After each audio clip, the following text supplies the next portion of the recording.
Yeah, let's do it. It's easy to sum it up. We're talking about practice. Because it's about as casual as it gets. What's the problem now? That's a clown question, bro. I think we ought to send a beat in there at least. World champions! Start playing with some jam in here. Let's go. Philadelphia, looking as only you can look. Woo! Here we go, here we go.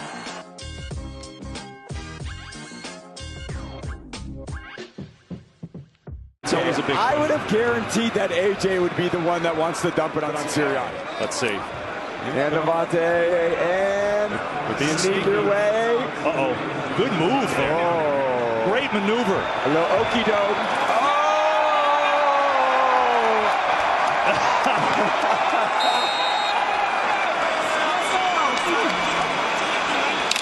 The best shower Nick Sirianni will ever have.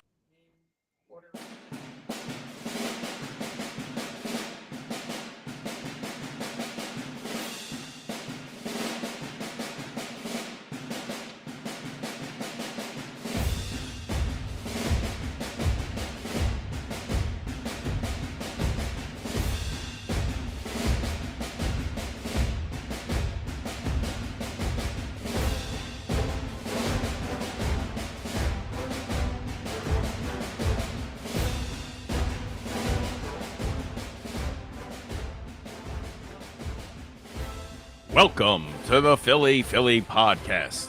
This week, our special guest, country star Kenny Curcio, joins the show to talk about the Eagles draft results, the 2024 season, and the 2025 Barefoot Festival. So, Philadelphia, if you bleed green, we saved you a seat, and join us at the Jersey Shore with your hosts, Chris and Eric. Good evening, everybody. Welcome to another edition of the Philly Podcast. I'm Eric Perugini. Chris will be right back. He is having a little technical difficulty. And like our producer, Keith, has said, we have a special guest with us tonight. And I'm going to let him come on right now to introduce himself to everyone. Let's see. How come I cannot get him on? Where'd he go? Something's going on here with our system. Keith, can you figure this out? I don't know what's going on. I can. No I could do that. I could do that for you. I will do that for you. I apologize. There's our guest. So sorry about that. I'm sorry. Kenny, can you do me a favor and introduce yourself to the audience? What's going on, everybody? I'm Kenny Curcio, and I'm from South Jersey, born and raised in Medford, about a half an hour. Been an Eagles, Phillies fan my whole life. Remember the old days of Veterans Stadium, going there with the family. Nice. At the time, I was playing music. I was into sports and into music growing up, so into some rock and roll and blues. And as I got into high school, I started getting more into country music, and so I'm doing country music and some rock music as well, combination of both. And doing a lot of traveling for shows, and got some good opportunities coming up this summer. So appreciate you guys having me on. No problem, man. We're happy to have you on. And you did touch a little bit ago on what your influences were music. I don't see my video on here either. Is that okay? That I don't. Yeah, I got you. Oh, what was that? The video just went away. Sorry. All good. I'm pretty certain we got you. You got us? Yeah. Cool. All cool. Right. Perfect. He's got us. Sorry about that. Yeah. So who were your musical influences? You touched on some of the kinds of music, but who were the musical influences that you've had growing up? So growing up, it was Leonard Skinner, Tom Petty. There was some Led Zeppelin in there, Stevie Ray Vaughan. I remember my dad was listening to some Motown and like Sinatra, and there's some country in there, Johnny Cash. And then early 90s, I was into Sublime, Stone Temple Pilots, Pearl Jam, Metallica, some rock in there. So it's kind of like all over the place, and then some hip hop as well. So, but I usually I started more with like classic rock and rock and roll. Rolling Stones was a big one. CCR. So it's kind of all over the map, to be honest with you. Nice. So, I mean, I guess that's where you got like your passion for music. You seem really well versed in all kinds of different genres. Yeah, definitely. Yeah, that's where I first started. Started playing guitar when I was 13. Wanted to play drums initially, and then I learned a keyboard. We had like this like family organ, so I was kind of messing around with that. So I was kind of just involved in music at an early age, and the cover bands and stuff through high school and early college. And I started writing original music at the end of high school and into college. So that's when that started. Was country always the vibe? It was. It started, like I said, with the rock and the having like that rock and blues background. So I kind of that was the sound, and then with country music, just the storytelling side of it, because I have a lot of when I go into writing, kind of just building a story around the song is they say in country music, 3 chords and the truth. So I did have like a lot of rock and blues background, and the storytelling aspect of my songs, I guess you could say, is it leans more towards country, and so that's kind of the direction that I started going, into country. And a lot of country now is kind of overlapping with the different genres as well. So as far as just like a whole like perspective of my music, it's definitely got that country sound with that rock and blues influence in there as well. Nice. Yeah, definitely has a good kick-ass sound to it. Now, when I heard, honestly, I'm going to say, when I heard your song, how I turned to you was, of course, during the Eagles run with Bleed Green. And I happened to see it, I think it was on X or on TikTok. And I was like, whoa, what's this? Because first I saw the Eagles guy, Jamie Pileggi. Or Pileggi. And I'm Philly like, sports guy. I know that.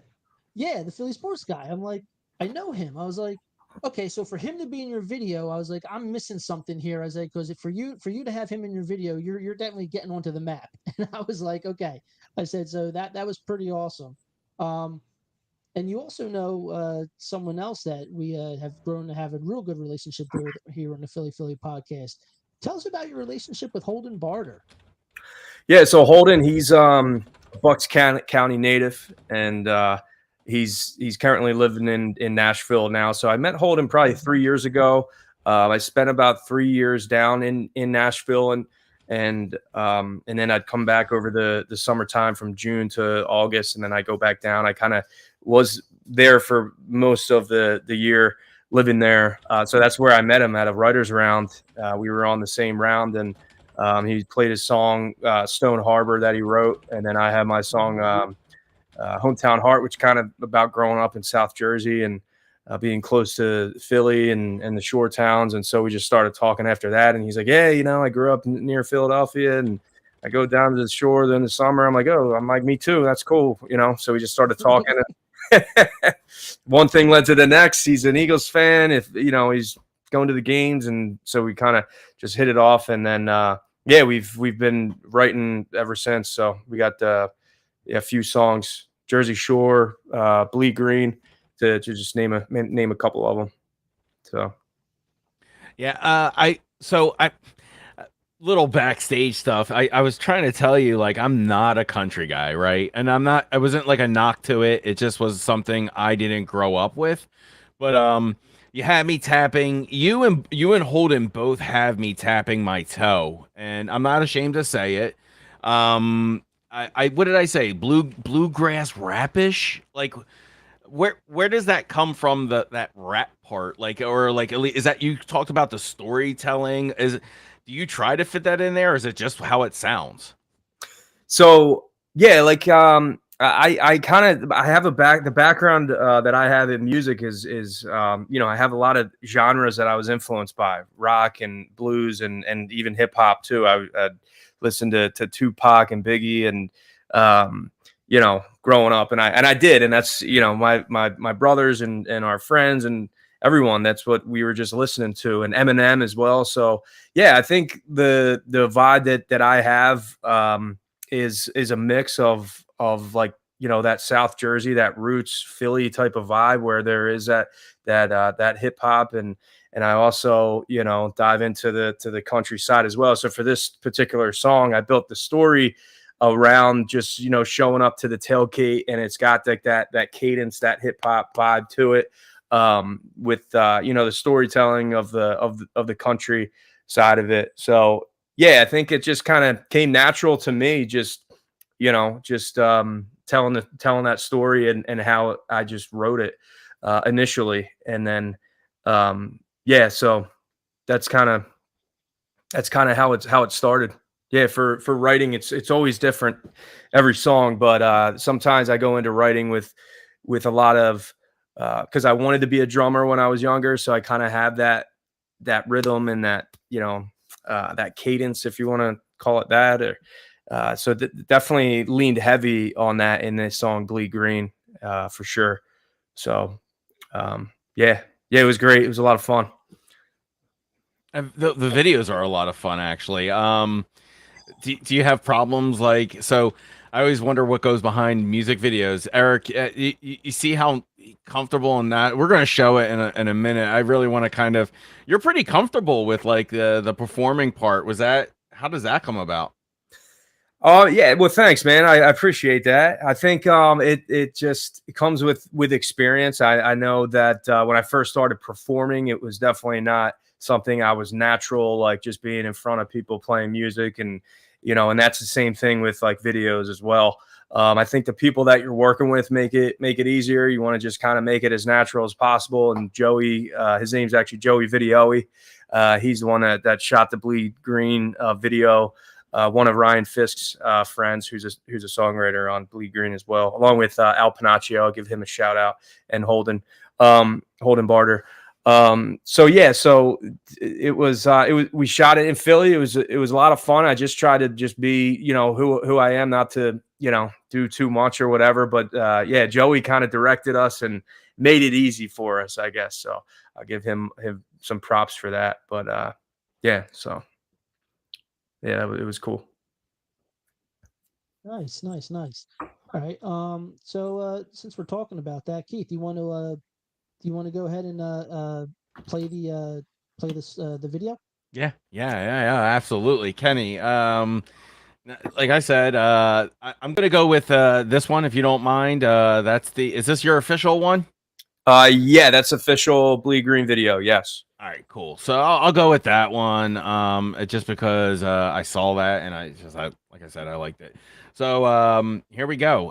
We're probably going to get strike down for this. We did it when we did Holden's, believe it or not. We got a strike. So we'll just we don't really care. It was funny. But here you go. All right. Hopefully you know a guy that can get that sorted out. Gotcha.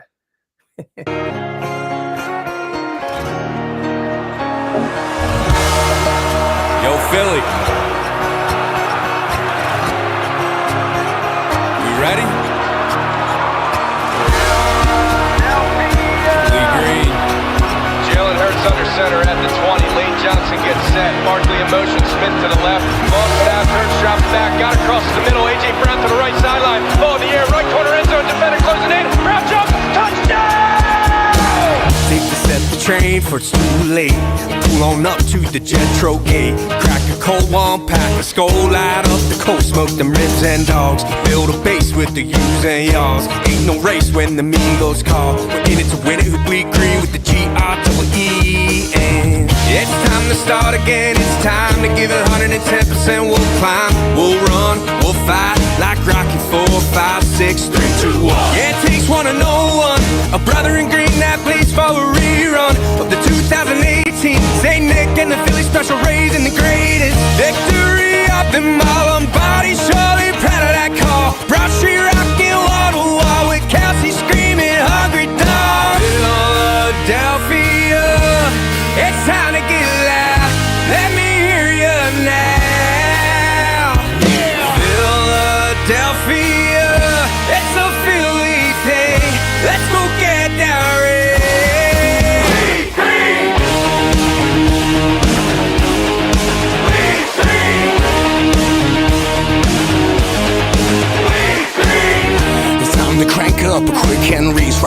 the 2-0, if you please. The P to the H-I-double-L-Y. Put them hands in the sky to the left, to the right. The stadium is rocking, getting louder and louder as we take it to the highest.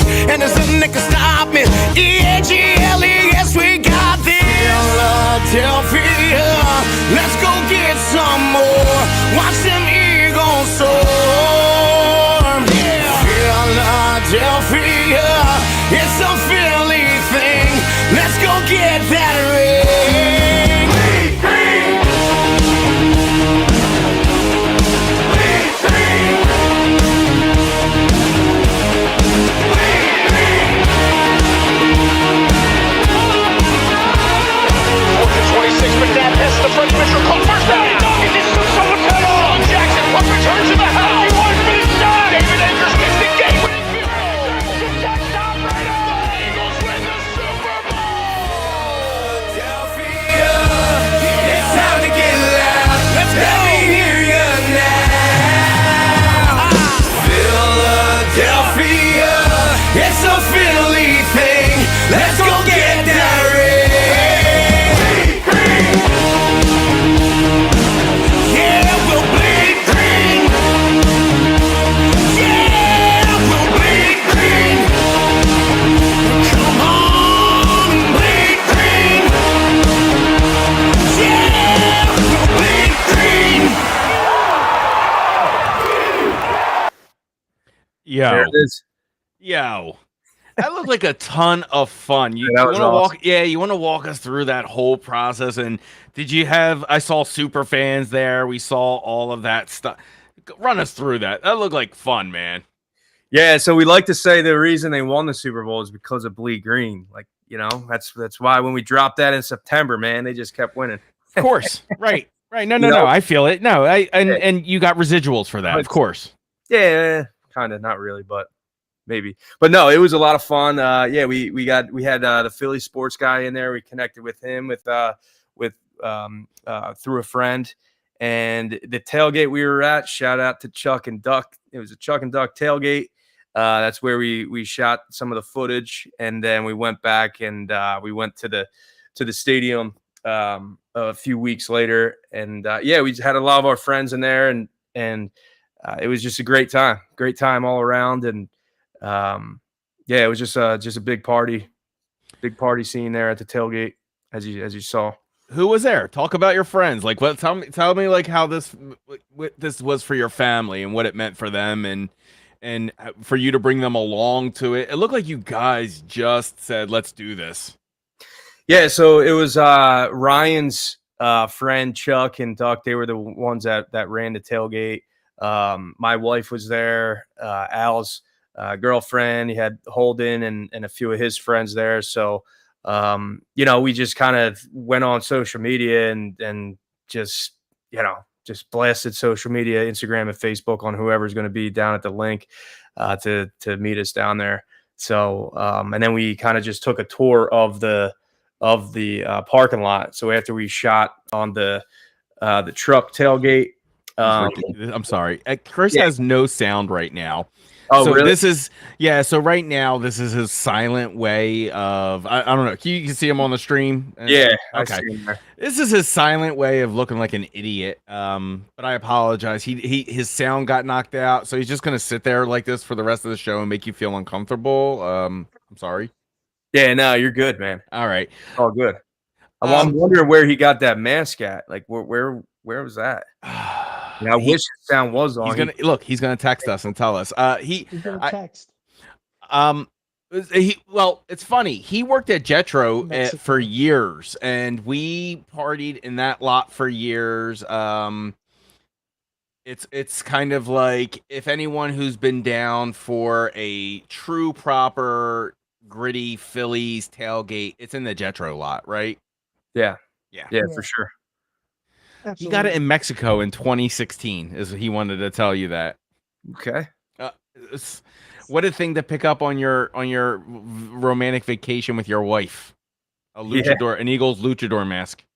I can't with that. It's like a kid. Were you guys at the tailgate? Did you go to any playoff games or anything, or you guys have season tickets? That whole thing? Nah, no season Not really. tickets. Chris and I try and go to like an away game. We try and go like maybe once a year. Usually like one of the either New York or Washington. We go with Philly Sports Trips, who it's Oh, where cool. we've seen a Philly sports guy all the time because he's with them and he goes to like every event that they have. Like Yeah. everywhere you look, he's on there, which is awesome. Yeah, but no, Chris and I try and go to games, but you know, this is our thing. Is what we do. We watch them, we complain, we watch them, we Mhm. cheer them. You know, it's great. We just had our draft show a couple weeks ago, which whole first round, which was awesome. You know, we had tons of Yeah. podcasters on talking about their picks for their teams and everything. Um, but actually, what I want to get talk to you about real quick is how do you like find a way to register with your market audience? Like, what do you have? What kind of what niche do you have for that? What's your talent? What do you mean by register with the audience? Like how do you connect with them? Like with the people that follow you. Like how'd they get hooked with you? You know things like that. Like you have like your regulars that follow you around when you go do dates or Yeah, definitely. I think yeah, this summer I have from May to August I have like over 80 shows booked up. So the majority of oh those wow. are in New Jersey and Philadelphia. Um and yeah, so I have, I'm from South Jersey, so I have, my local following there, and then I just started building a decent following in Philly. Um, and as far as like my songs go and songwriting, just kind of talking about who I am. I'm a sports guy, so I have the bleed green. Save You a Seat is one that I dropped in March, and it's more like of a personal song. Like for me and like music, it's helped me through a lot of different, situations, and it's brought a lot of good times, right? So Bleed Green's kind of a fun song, right? And it's a a hype up song, and then Save You a Seat is about like losing somebody, right? So I talk about that, and like everybody can kind of relate to that. So that's being an artist, and you want to connect with people and tell your story, and then inspire them in whatever way that is for you. So I think that's the cool thing about music and songs is that you can kind of tell a story, put a little piece of who you are in that song, and then either go and play a show and party your face off, or connect with somebody on a different level. You know what I'm saying? So I think it's just and when I play in New Jersey, I have a lot of songs. I have songs about the Jersey Shore, about Oh, South. yeah. Yeah, I was going to say, which shore? I was about to put you in the hot seat. Which shore? Like, don't. And now you have to kind of answer, right? Because you can't. Jersey Shore could be anything. It could be Seaside Heights. It could be, and it's really not. Let's be honest. It's not Seaside Heights. But is this like which one are you talking about for you? So I grew up going to Wildwood and LBI and Ocean City. All right. So when you said which one, I would say Wildwood is the one that we used to go to the most. But I did have friends go to LBI as well. So there's I'd say one of those two. If you were telling me I got to pick one, I'd probably say Wildwood. It's fair, totally fair. Wildwood isn't acceptable.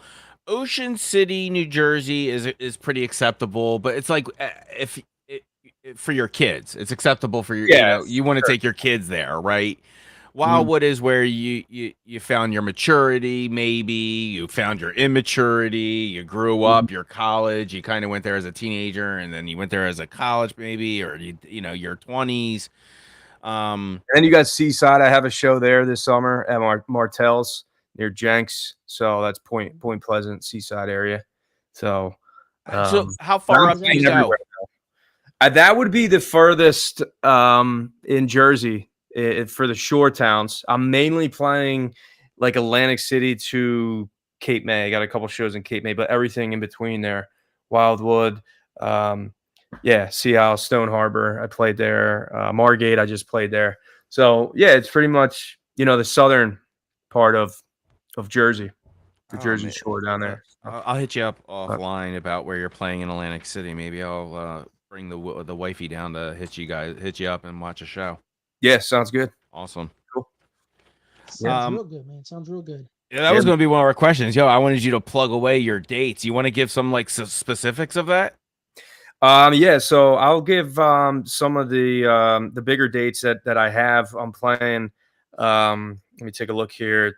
I'm playing the 17th with my band at Philly Live Casino in Philadelphia. That starts at 9 to goes to 12:30. And June 6th, I'm playing the 92.5 XTU anniversary show. I'm playing the side stage. Holden Barter's on that show as well, and we're performing before Luke Bryan, so he's headlining that. So that's going to be a lot of fun. Very cool. Yeah, so that's June 6th, and at 3:00, so they can go and get their tickets. I have it posted on my Facebook, Instagram, website, all that. And then June 20th is the Barefoot Country Music Fest. Tentatively booked that Friday the 20th at 7:00.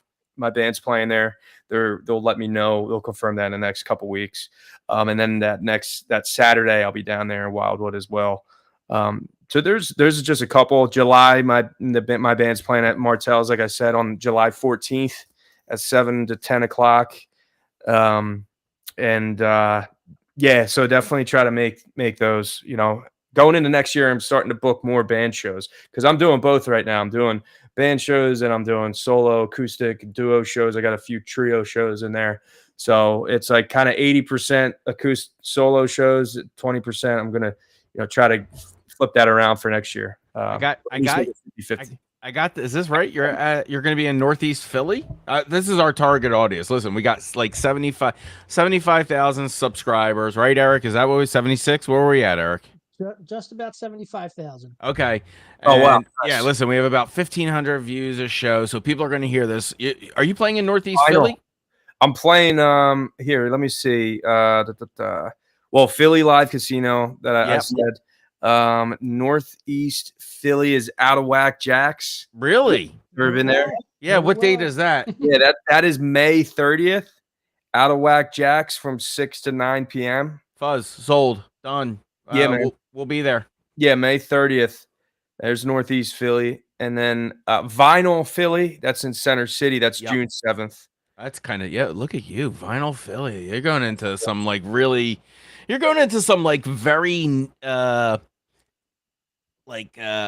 what's the word? Places that it's like a bar lounge type. Yeah, like very velvety, like kind of like cool scenes. Very cool. Okay, man, you got me coming out. Hopefully our viewers also hear that. He's coming to that's the best chance you're going to get for most of our viewers in our listening areas. Out of Whack Jacks in Northeast Philly on May 30th from 6 to 9. Yep. Damn, yeah, nailed it, y'all. That's it. 6 to 9. Well, while we have you, I know we're going to lose you in a couple minutes, but if you can, what is your next project that you got coming out? Next project. So I just dropped my song Dirt Road Dancing. That was last Friday. And I have another song called Round the Moon that I'm dropping in 2 weeks. So I'm doing every 2 and 3 weeks. I've been doing that for the past month now. So leading up to the Barefoot Music Festival so that they can see, songs of mine. Every 2 weeks. And KennyCurcio-music.com. They could visit me there. Facebook and Instagram at Kenny Curcio Music is my handle there. So, and I'll be posting about all the songs, and they can check it out. Spotify, Apple Music, wherever they go, and listen and download and stream music. So if you are listening on our podcast, it's Kenny Curcio. That's CUR-she-oh. Chris, he can't get on, but he'll be so mad at me if I don't ask this question, and I apologize. I do. This is weird. Okay, we just met. Don't take offense to this. What's your go-to Wawa order? I know this is personal. I know you might not want to be like, dude, what? What does Kenny Curcio get when he goes into Wawa? My go-to Wawa order would be just an Italian hoagie, just an Italian hoagie. Yeah, with you're a grown man. provolone cheese, mayo, oil, vinegar, lettuce, tomato, onion. That's Salt, just pepper, salt, pepper, oregano. Nah, I don't go salt, pepper, oregano. No, No. just mayo, oil, vinegar, Italian hoagie, and I need something to hold all that loose oil together. salt, I feel like pepper, sometimes the oregano. vinegar or oil, it gives it like a little bit of less movement, you know? All right. I'll try that next time. Yeah. I mean, you could go pepper, oregano, the salt. You got a ton of salt in there, my guy. I mean, you can go like I'm not a huge oregano guy. I never, but I mean, it's been a while since I had it. You like oregano, I guess, huh? Come on, it's everyone's like you don't even know what it is. People swear they're like they call it Italian seasoning, but that's a different thing too, right? Yeah, I think Yes, so. it is. Yeah, okay. Yeah, you know Eric. Eric is he's a hey, forget about it. He knows. You know it, man. You know it. I know my Italian seasoning. Oh, that's great. That's great, man. Well, hey, man. Well, again, like, thanks for coming on, man, and spending some time with us. Anytime, guys. I appreciate you having me on. And go Birds, bleed green, and we'll do it again before the season. Maybe we'll do it again. All right. Oh, for sure. Absolutely. Yeah. Well, I'll give you we'll shoot you over a text. We'll probably hit you up at Out of Wax, and we'll figure this out. Sounds good, guys. All right. Appreciate y'all. Thanks again. See you in a couple weeks, bud. All right. Later. See you, man. All right. Have a Later. good one. Bye. All right. Let's get our Lucha Gilly up. See if he can. I don't know. Look at him over there. It doesn't look good. It looks like doesn't it look like a really bad hostage video at this point? It's really bad. I swear to God, it does. I'm waiting for someone to come and start trying to cut his head off. So can you hear us? I'm assuming you're hearing us through a delay on YouTube, which is even weirder. Now, last week, didn't he have an issue like his camera just went out? Yeah, I can't with him. I'm not sure. I don't know. Can you like what? See what he keeps doing? He keeps messing it up. And he completely takes himself off. I love it. I love everything about it. Look at this. Look at this guy. Just stay right there, bud. Just stay right exactly there. That's great. Let's you can like text in the chat. I can see in your chat, and you can go and I did want to say that. So did you change this, or has this always been your go-to, Chris? Chris says his go-to favorite is a meatball classic, light sauce, provolone cheese, salt, pepper, oregano with pickles on the side. Has that always been his favorite? I don't remember that being mentioned when we were talking to Holden. I don't remember that. I mean, I always get the meatball classic with well, I never say light sauce. I go heavy. Well, I just go get sauce with provolone. And I never really get anything else on it. Like maybe some oregano, but to me the sauce was so good I didn't need it. Oh, we got him back, I think, with sound. Yeah, definitely sound, because it's really loud. Testing. Gotcha. All right. Here you go. Attaboy. Was that always your favorite? Was the meatball classic? Absolutely. Okay. Hold on, real quick, and give a shout out to you two for handling that interview with Kenny. I don't know what the hell did with my computer, but you guys did awesome. And thanks for Kenny for coming on. It just sucks. So listen, I had to make my presence known quietly. Dude, when you look came like back this. on and I saw that you were like a pasty white Lucha Gilly, I was like, what the hell is that? And he's gone again. He's gone again. Because that's what he does. He just... That's what he does. Bro, I can't. He's messed it up so much. Our stream looks stupid. Yeah, everything looks stupid because of what he's doing. It's fine. That's just my face. It's okay. It's okay. I don't even know why you have me as a producer, because you just ruin everything anyway. I'm so glad If we're I'm a friends, producer, acquaintances. you're a destroyer. That's what you are. You're a destroyer. Fucking destroyer. He's the Boys, destroyer of shows.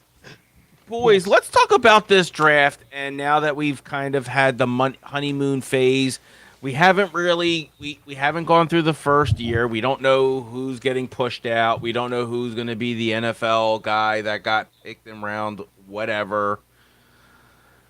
How do you still feel about this draft? Now they also showed some behind the scenes with Howie. You guys got a chance to watch that. We talked about that. Fuzz So has picked fun. some up. Tell me what your thoughts. Are you still okay? I think last week the grade you gave them, Eric, was a B minus. Yeah, it was a B minus, but I actually gave I actually went up to like a B plus A. Okay. Yeah, because the more I was looking into it, I was doing some more research and watching a little more footage. This Ty, what's his name? Ty Hilton, or the offensive lineman from Michigan. Yes. Absolutely, I gave him way too low of a grade. I really did. Like, just watching this kid, he's just like wall. He's just a mammoth of a person, and where they got him at, the value is tremendous. I don't know what I was thinking with my grade. I think I gave him like a C or C minus for that one, or C plus. I think originally, that one's definitely like an A for that round. So you realize now, is it an overlook thing, or did you go back and look at value added type for the round, and you what was that about? Like, why did you feel bad about your upgrade? Did you compare it to other? No, I didn't feel bad about it. I was just like, well, let me go back and look at it again. Like, look at some of the stuff that I was looking at previously and other things that I've read about them. And I was like, man, I said, I think I probably just overlooked like how good of a value that pick was right then and there. Like, where they got him at, he has starter potential. And I was definitely looking at it as just like a depth type thing, because I know they like to switch guys in and out so they can keep guys fresh. I mean, it's one of the strengths that they've had on both sides of the ball when it comes to the offensive and defensive lines. And I kind of just undervalued it. I was like, okay, it's just another depth thing, but I didn't realize like how good this guy is. And just watching some more of his film, and he physically dominates players. And I was like, okay, I was wrong on that one. I was like, smack myself real hard on that. Did you watch any of the Howie negotiating? Either one of you, the first where he's calling around the league and no one's dealing with him, whatsoever. I know Chris has watched it more than me.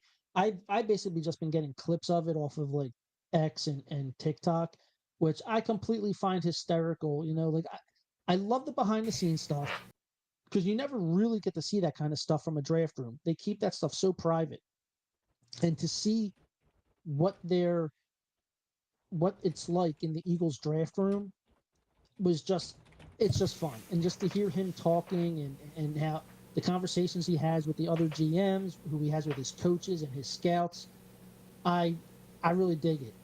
And there's something funny about how he interacts with Jeffrey Lurie too. Like, Jeffrey doesn't really say too much. He'll like have one little thing to say here or there, and Howie says something back, and it's like I laugh at them because they're so just nonchalant with how they interact with each other. Also, if you watched it, Sirianni's like that too.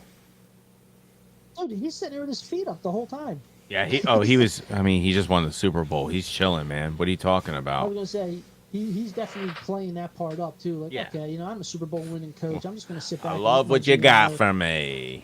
Yep. I love Yeah, it. Vic Fangio is very happy with Jahad Campbell. Yes, he is. So, Yes, he so, is. so, Chris, So, talk about so- that move up to get Jahad Campbell in the process. So I would like to dedicate this opening of Garage Beer to all the other GMs who wouldn't trade up with Howie when you got a top 10 pick potential at 31. This Garage Beer lime is for you. This one's for you, Jihad. So there is concern, right? Like, let's not pretend he got to 31 for a reason either. Now, Correct. it just so happened that the Eagles were trying to pick up Jihad at 21, and it still fell to them at 31, which is impressive. Yeah, it is. I think it's going to be. I mean, what makes this pick so good and so important that in like 6 years, him and Abdul Carter are going to be lining up next to each other and playing because the Giants aren't going to re-sign Abdul Carter and they're going to make the same mistake they did with Saquon. So that's what I'm looking forward to. Sounds like a dream. I really. We said that shit. We said that shit about Saquon. Like, I always wanted the Eagles to get Saquon. I was like, no, but it's, I didn't, and then it happened years later. Well, to paint a picture, Eric, and as far as it goes, Howie was very confused why nobody was moving for him whatsoever, and he did think at some point he's like, oh crap, it's because we just got the Super Bowl, it's me. And then he realized, I think Baltimore finally spilled it and said, yo, we're getting first round this year and next year for our trade ups here to this spot. You're not offering enough, and you're sitting on extra capital. Why are you being stingy?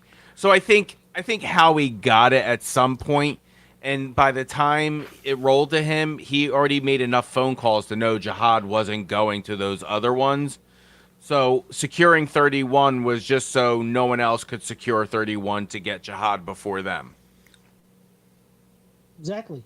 That's what it was. And you see in the video or the show, like the moment he realizes why nobody's like taking his offers, he's like, yeah, well, that's why they're not doing it, So then he just let it slide. He saw how far it could go, and he made a move to secure that he knew he was going to get his guy. So I give him credit. Like, he played the board. Right, and you almost wonder, like, did teams purposely overpay to move? Like, the Falcons gave up a first-round pick next year. I know. For a pick in the late 20s. Like, this is Phillies won 7-0. So like I mean, you really can't say if that is you have to see how this year plays out, what they do with their picks, and how look, they might, if they go far enough, it's a late round pick and it doesn't sting as much. If you stink, it stings. It's bad. But I mean, it's it's gonna like their pick could be a top 15 pick. Like, they're going to a second year with Michael Penix. Tampa Bay is still good in the South. Like, they're not guaranteed a wild card spot. Like, this is, they got to come out firing. I'm with you. I'm with you on how risky that is. Did they overpay? You don't know yet. You just don't. But it's on paper, it's super risky. I agree. No, you overpaid when you trade it to get back into the first round in the 20s. In my opinion, you overpaid. Falcons still had a good draft, but you still overpaid to get back into the first round. Okay. Like, you gave up your first round pick for next year. And you still have unless they're getting draft capital for Kirk Cousins, I don't know. I think they believe the market or the draft class for next year's quarterbacks, which is accurate, is going to be so high that the first round won't even matter for that position. So whether they're looking to do some sort of, we're going to get a Kirk Cousins or who knows if Flacco has a job, at this point, you just don't know where they're going with that position. So, like I said, I agreed with you. On paper, they overpaid. Eric, did the Falcons overpay? Absolutely. Okay. Absolutely. Yeah. Yeah, absolutely. Yeah. I don't know. I don't know why they would do that. I really don't, because they're a team that needs all the first round picks they can get, and they gave away one. For years to come, you mean first round picks? Yeah. Yeah. Yeah. Yeah. Like you have up one for next year as well. So I mean, I thought it was completely stupid on their part. Yeah, I mean, listen, if the Falcons win the Super Bowl, it's a good trade. If it's a top 15 pick, that means they didn't make the playoffs. Yeah, right. Exactly. But there was, let's switch gears. Yep. I know we're talking about the draft. No, go ahead, sir. This is, by the way, this is your show. It says your name at the bottom. It even says it's your show. Yeah, I know. This, the Dallas Cowboys apparently are Super Bowl favorites by trading for one player. And it's a good trade. Oh, please. It's a good trade, but let me remind you this reaction during the draft. Pick is in, and the Dallas Cowboys are selecting.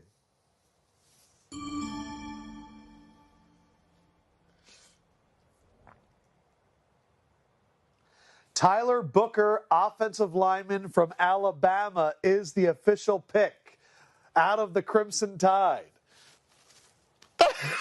My man's dead. My man is dead. He's dead inside. Good recovery. Your good recovery, Micah. Good for you. I get it. It's your team. You gotta. I hear you. But we felt you, and we understand. Listen, the road. Here's your topic. Is the road to recovery in Dallas one trade away?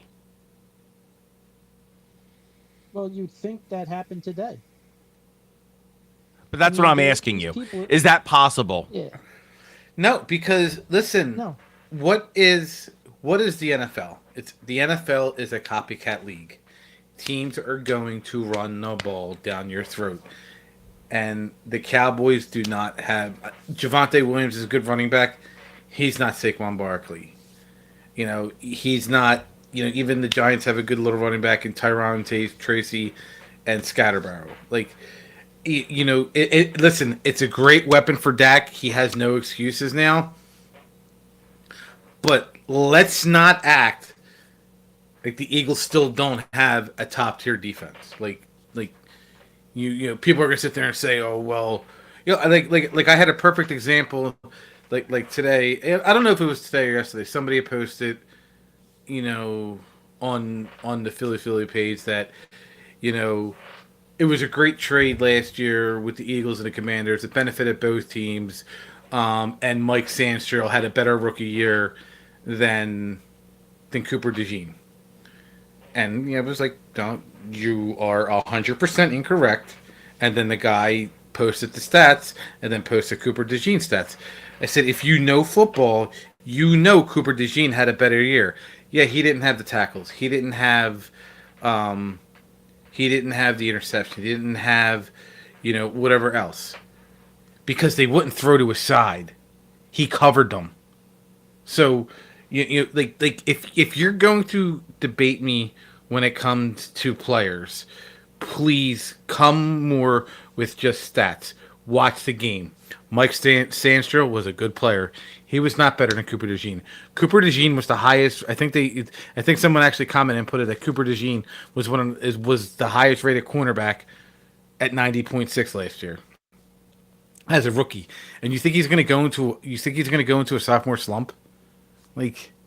And now there's rumors again. They're popping up again all over Twitter that Justin Simmons is coming to the Eagles. If Justin Simmons comes to the Eagles as a safety, the Eagles are going to be very good defensively again. You have Campbell, you have Vaughn, you have Dean, and whoever else if they're healthy.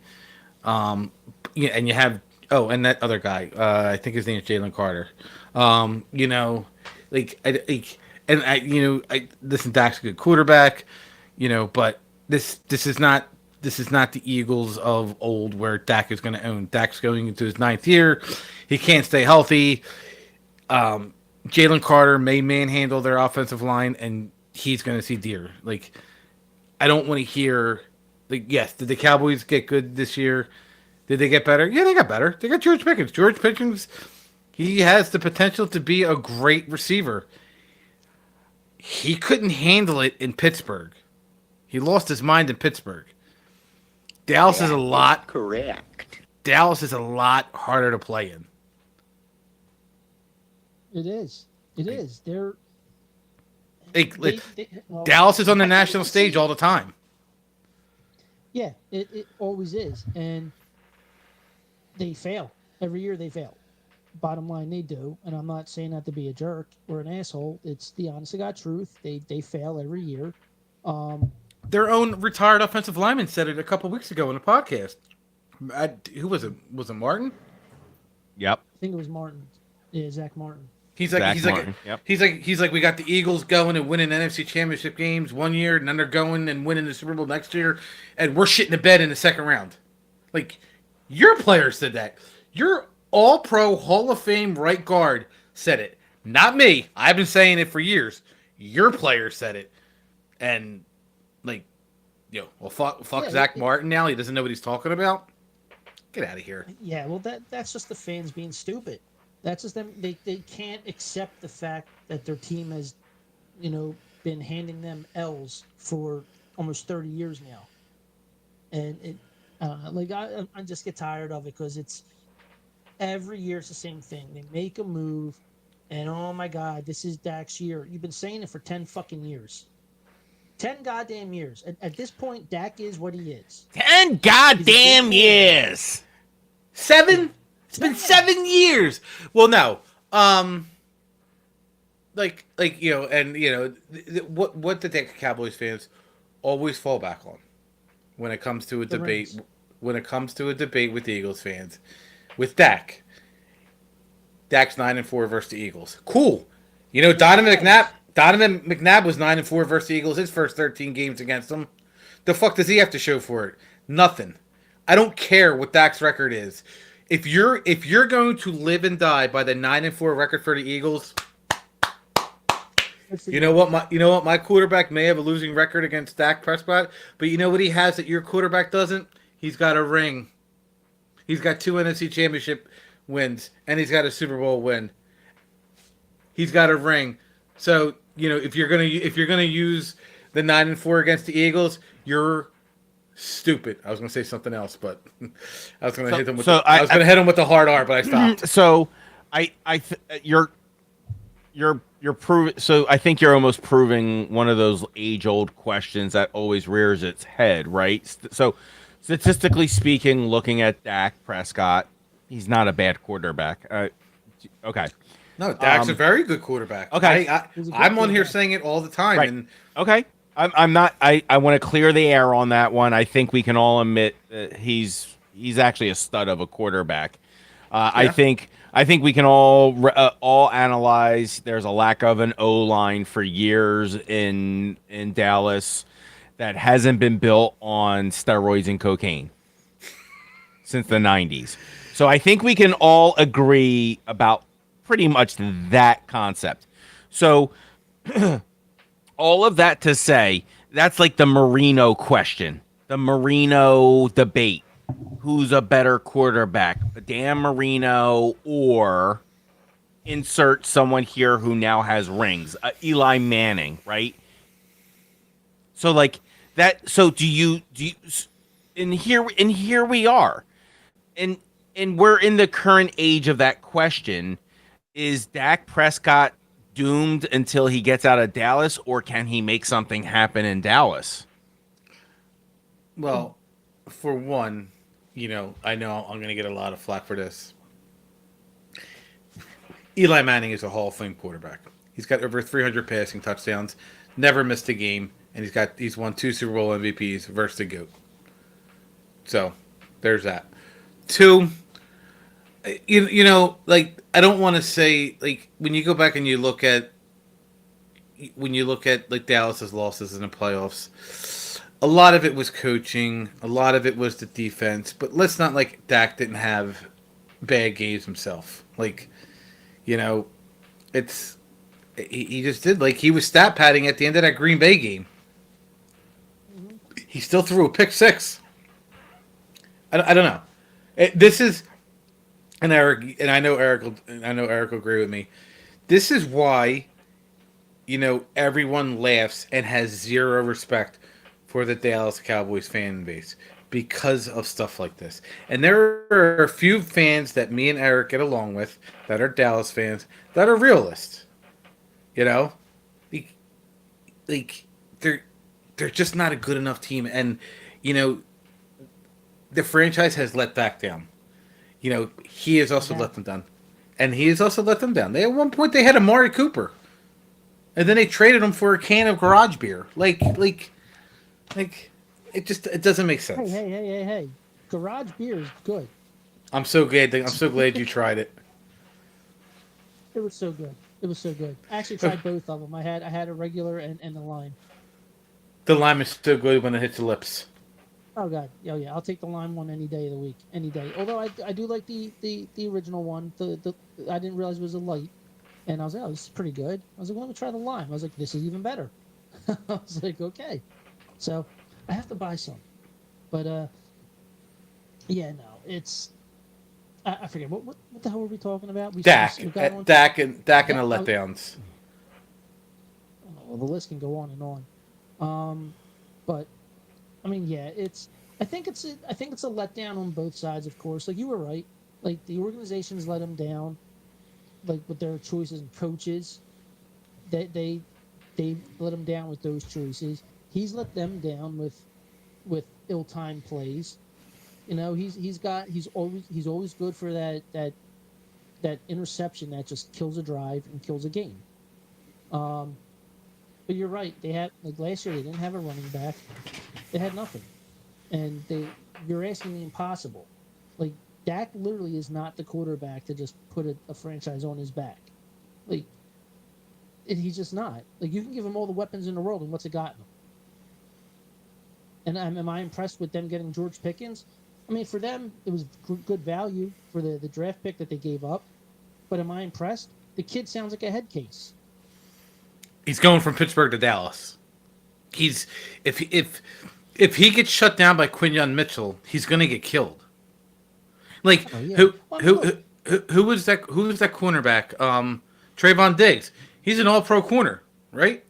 Like led the league in interceptions, and he got into the face of the one guy who was interviewing about taking a play off or not doing this or missing a tackle or not learning a tackle, and he went off on him. What do you think that's going to happen when that happens after his first bad game on national TV?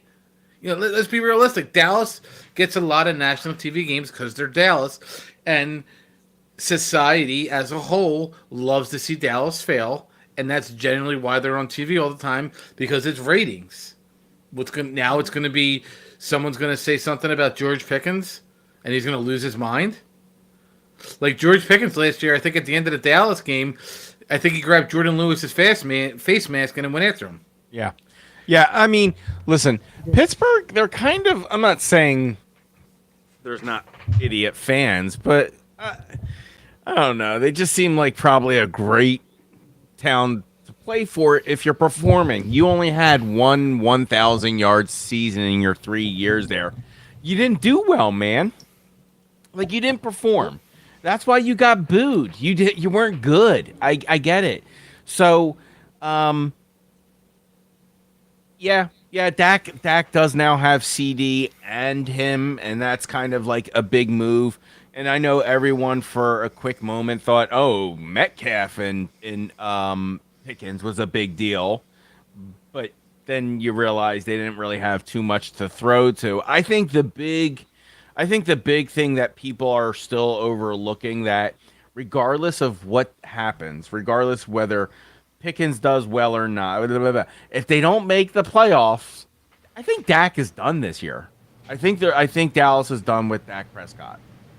They have to, right? Like, is that the reality for Dak Prescott? If you don't make the playoffs this year, you are done as the Dallas quarterback. Well, I mean, at some point he has to realize that it's just over.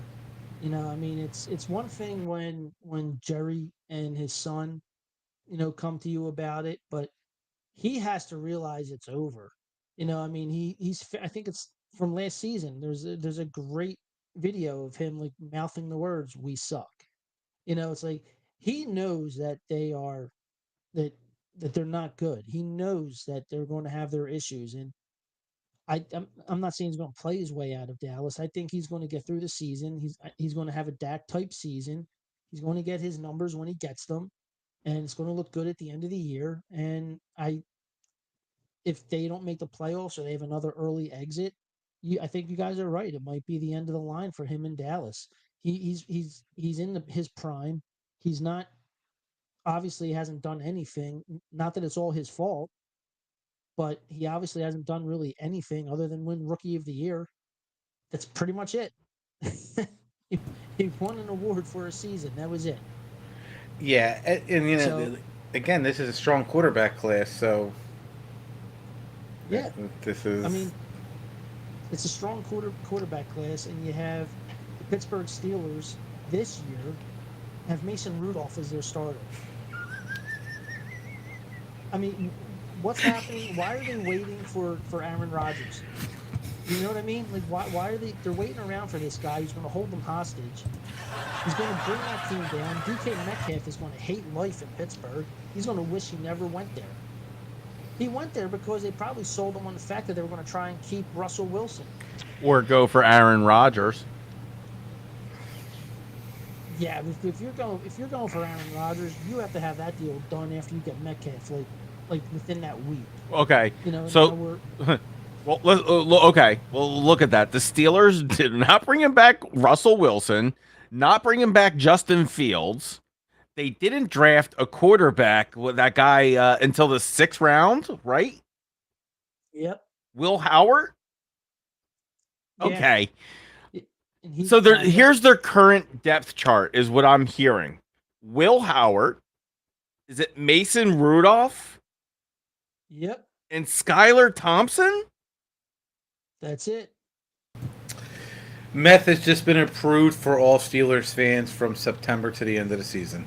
If you get pulled over with meth, you will not be charged.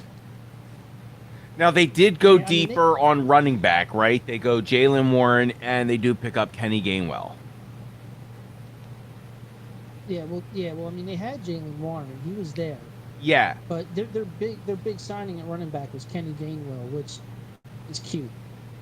And listen, I love Kenny Gainwell. I think he was good here. But you're going from Najee Harris to Kenny Gainwell. That's a downgrade.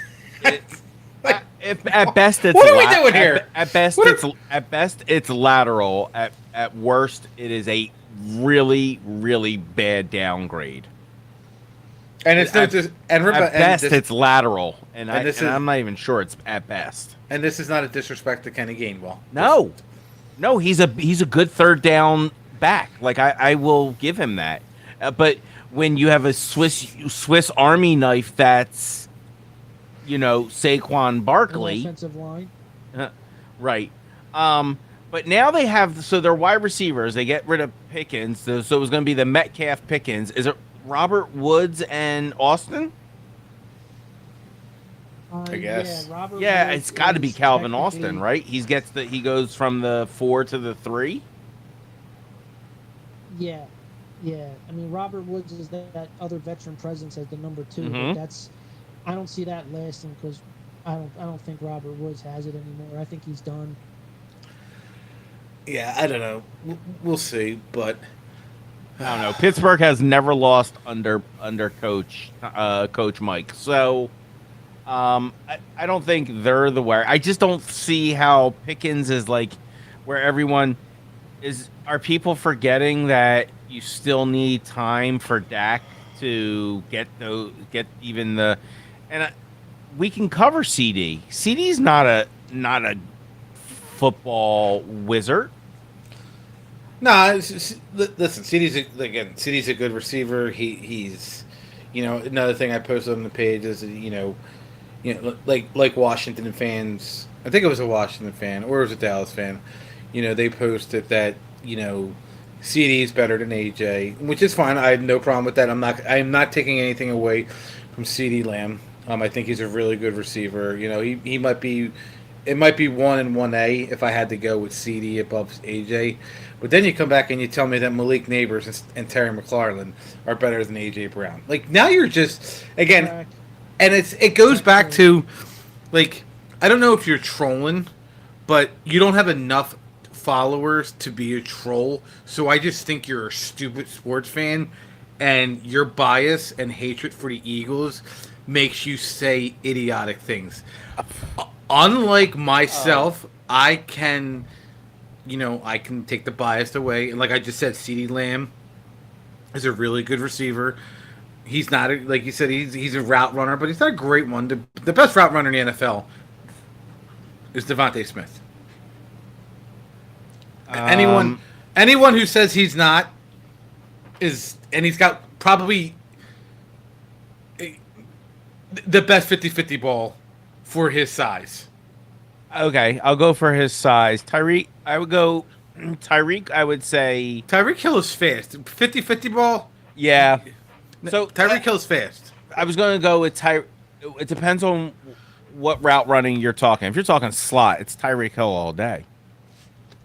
No, it's route running. Devontae Smith is the best route runner in the NFL. It's not Tyreek Hill. I'm just... Okay. You can Google. Listen, I hear you, but Crazy Legs Hill is a close second then. Well, Crazy Legs Hill, his route is go really fucking far. As long as I don't get hit into the next oblivion and I get my 90-second concussion. Just go back and watch the way he runs. You. There's no way the way you watch him run. That's not fast. He's I've seen him run horizontal before. Like his legs don't make sense. But no one talks about his route running. They talk about Devontae Smith's route running. When you talk about Tyreek Hill, it's as long as whatchamacallit's head is still on, he gets the ball to him in the air. Well, I'm just going to say this. Like, after watching both of them for all these years, I could tell you right now, like, R.I.P. Tua. One of you guys just mentioned slot. Like, one of them, if they ran in the slot. Yeah. I could tell you right now, Tyreek Hill's going to be better in the slot. His speed and his cutting agility. Oh, that takes out Devontae. Oh yeah, absolutely. Speed. And that's what I had said. Eric, he loves ignoring us, so it doesn't matter. I had said if we're talking about the slot, we're talking Tyreek Hill. If you're talking route, I agreed. It was Devontae. I said that. You just said that route running, it's Tyreek Hill. While you did bring in the slot, I just say yes, I said his route running is underrated because of his speed, but he's a better slot guy. I said that. You can re-roll it. I don't care what you need to do. I'm not re-rolling. Listen, you will. Right. Listen, I'm gonna, dude. It doesn't matter. Right. I'm gonna edit out you drooling halfway through this show. I'm right. You're wrong. No, I said it. I said Tyreek is way better in the route. If we're talking route, it's Tyreek. Just like Eric said, because he's not better in the route. Get out of here. Anyway, I said. I'm sorry. In the slot. I'm sorry. In the slot. In the slot. I said in the slot. Well, fuck the slot because it's unfair that he's in the slot because his legs don't make sense. They do. They look like Play-Doh while he's running. They go wibbly wobbly, and no one can. Oh, he's going left. No, he's going upside down. Yeah. When no one really talks about Tyreek Hill's route running because he actually doesn't really run a route. He runs and then he does this head fake and then his legs kick into like the seventh afterburner and he's gone. No defensive back can. No one really knows his route running because he doesn't run them. He just runs a straight line, goes like this, and he's gone. That's why they call him the cheetah. Well, he's like that cartoon character where his legs are 20 feet behind, but his torso is like over there. Yeah. Yeah. So nobody talks about his route running because technically Tyreek Hill does not run a route. Yeah. He runs and does a move. That's it. I want to see Tyreek Hill in the Eagles. I want to see a super team of Tyreek Hill. Oh, for sure. AJ Brown and Devontae Smith. I said I would take Tyreek Hill at the end of his career 100%. I would, like we did with Golden, remember? Golden Tate. So how do you defend that? Just think about it. Like you have even even an aging Tyreek Hill? How do you defend it? Like how do you defend AJ Brown, Devontae, and Mr. Tyreek Hill? Like how do you do it? Oh, and Saquon Barkley. Right. Yeah. And A.J. Dillon and fucking Jalen Hurts. That's a Legion of Doom, dude. Like seriously, like in the world of like playing fantasy football right now, if somehow they had Tyreek Hill, I wouldn't even make him you put Devontae as your slot guy because the kid just got stick him on his hands without having to stick him. Doesn't make sense. AJ's so strong, he needs to be double teamed. So now you're talking who's going to cover Tyreek Hill? Who? You don't have the chain gang anymore. They can't run him down and tie his legs up. You're already double teaming somebody somewhere. That's that meme. What is it? They always say, "Fuck it, somebody's down there."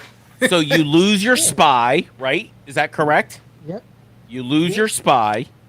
You can't do that. That means you have to have a 2 free safeties. And there's what? No blitz? Yeah, there'd be no blitz whatsoever. None whatsoever. You're relying strictly on your defensive line. Oh my God, I can't believe if we had this. Holy cow. Instead, we got Jahan Dotson. So, well, hey, you know what? I don't care because I remember one time we were all talking about, could you imagine if we had Saquon Barkley? We could probably win the Super Bowl. Oh, holy shit. Oh, look at that. Holy shit. It was funny. We can talk it into existence. We get Tyreek Hill. That's it.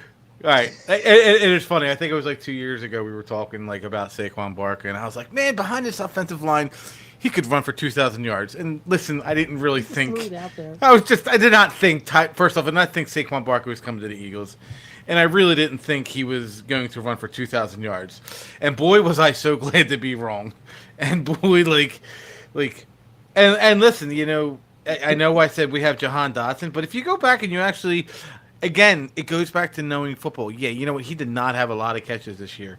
But if you go back and looked, he got a lot of receivers to follow him and leave one-on-ones with AJ and Devontae. And I don't know what the hell you're doing. Like, you're going to, like, hit in the zone and you're going to focus on Jahan Dotson and you're going to be like, oh, this guy will be one-on-one with AJ Brown. Like, you cannot guard AJ Brown one-on-one. He's either going to catch it or you're going to commit pass interference. There's no... Yo, I'm looking at this right now, and I know we're thinking about this dream, but it's not happening. Do you want to know how much Miami is paying for this man in dead cap space, in 3 years after him not being there? Tell me, I gotta know. This is so beautiful. No, it's actually not as bad, and I've seen worse.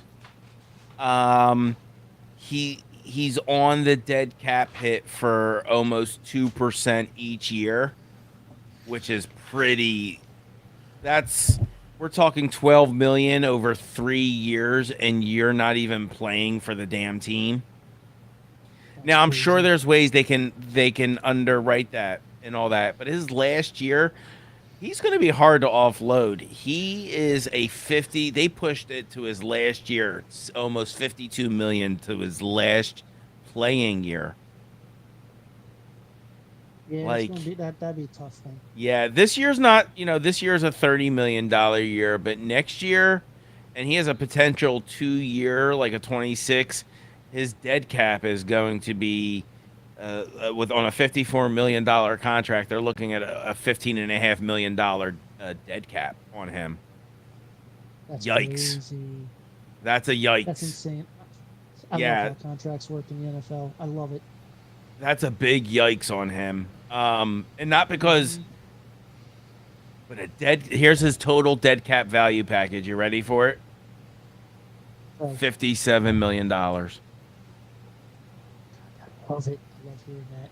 As he's not a quarterback. I think he restructure extend as the highest paid player at one point. I think he did. At one point he did. I think so. I think that was maybe was it this year or last year? It had to have been this year. It was a restructure. Hold on, let me go and look that one up. The contract was restructured in August of 2024, making him the highest paid wide receiver in the NFL. Yeah. Yeah. Love it. That's awesome. So we're gonna end on this because this is how stupid some people are. So, oh boy, ML football on Twitter, NFC East wide receivers ranked from 1st to 10th. Okay. Malik Neighbors won after 1 year. CeeDee Lamb, AJ Brown, Terry McLaurin, Devontae Smith, George Pickens, Darius Slayton, Deebo Samuel, Wendell Robinson, and Noah Brown. You're telling me 3 receivers from the Redskins are get the fuck out of here. Like, No.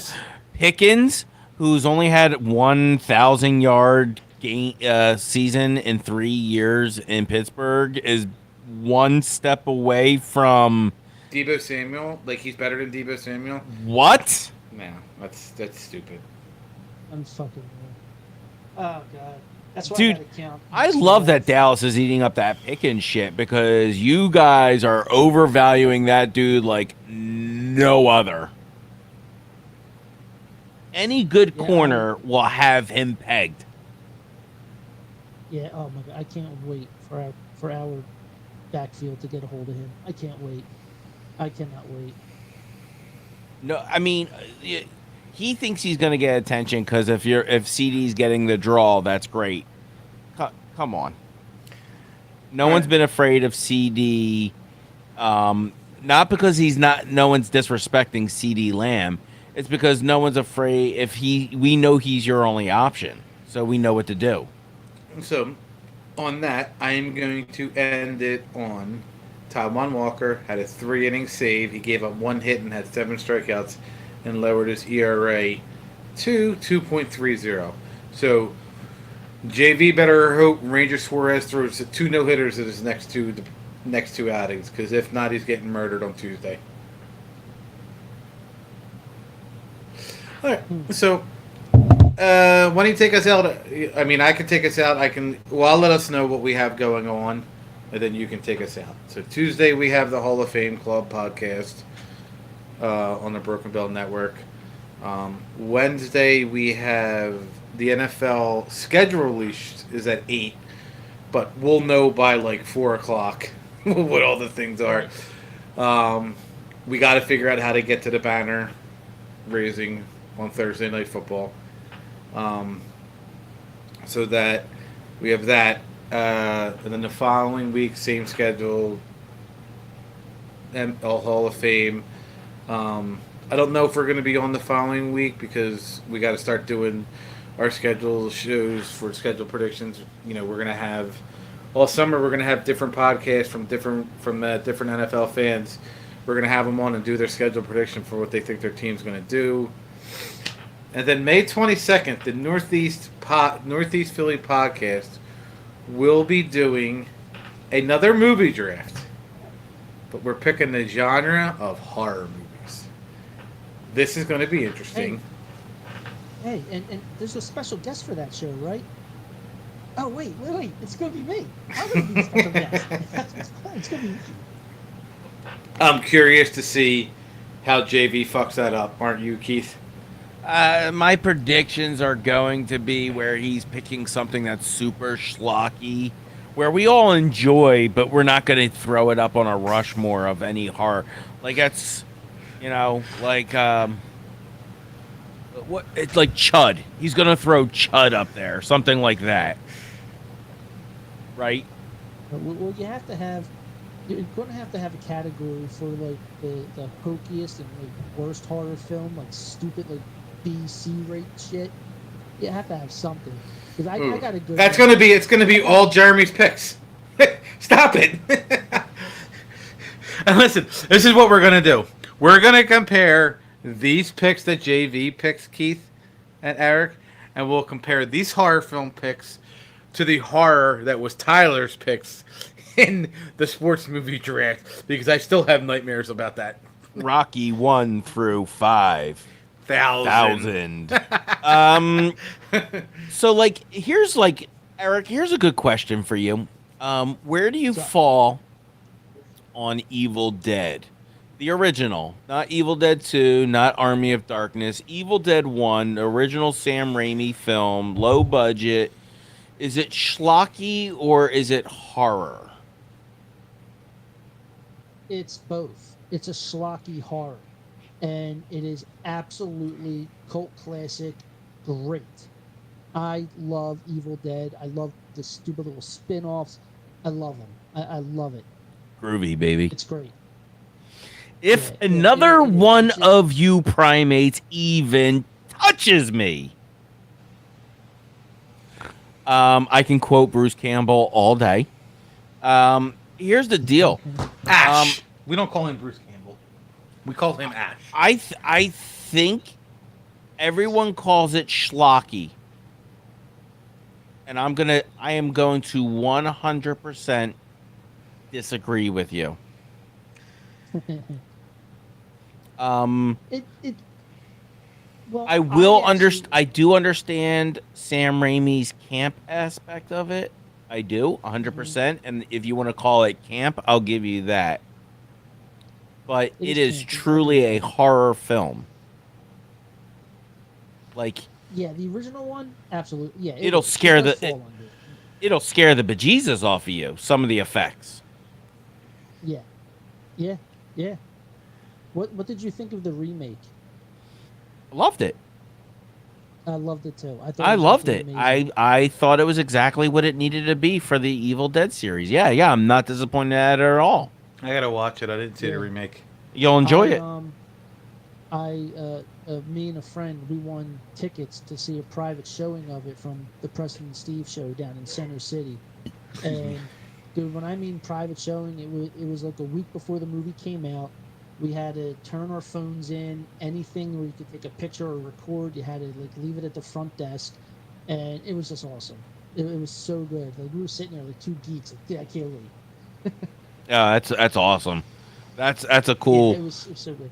Especially when you've since like a little kid, you've been following Evil Dead, the TV series, the spin-offs of whatever, Ash versus, Evil Dead and anything that I have dolls. I have like action figures. I have like my, of Evil Ash and the S-Mart Ash and things like that. But, yes. Sam Raimi did one of my favorite dark comic book movies. I don't know if it was Darkman. Yeah, dude, that movie. Darkman. Yeah, you can't. I know everything Sam Raimi has done.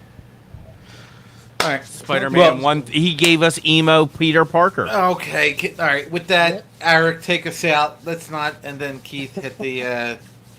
Oh God, Spider-Man 3. All right, everybody. Thank you for watching this edition of the Philly podcast. Thank you to Kenny Curcio for coming on and promoting himself and his song Bleed Green and just talking about his career and everything. Thank you to Keith for producing the show. Thanks for Chris coming on after our guest left due to his technical difficulties. Like I said, if you missed it, find the show, watch it. He pops on. He looks like a lucha ghillie with his mask and his hat on. So it was pretty cool. Follow us on at X at CEV Sports. Find us on Facebook and join our growing fan base of 74,000+ fans. Again, thank you all for watching. It is awesome. Everyone, have a great night. Have a great one. Don't forget, check out Kenny Curcio. He's going to be at Out of Whack Jacks up in Northeast Philly on May 30th from 6 o'clock to 9 o'clock. We appreciate you all. Peace out. You want Philly? Yeah, let's do it. It's easy to sum it up. We talking about practice. Because it's about as casual as it gets. What's the problem now? That's a clown question, bro. I think we ought to turn the beat in at least. World champions! Start playing with some jam in here. Let's go. Philadelphia, looking as only you can look. Woo!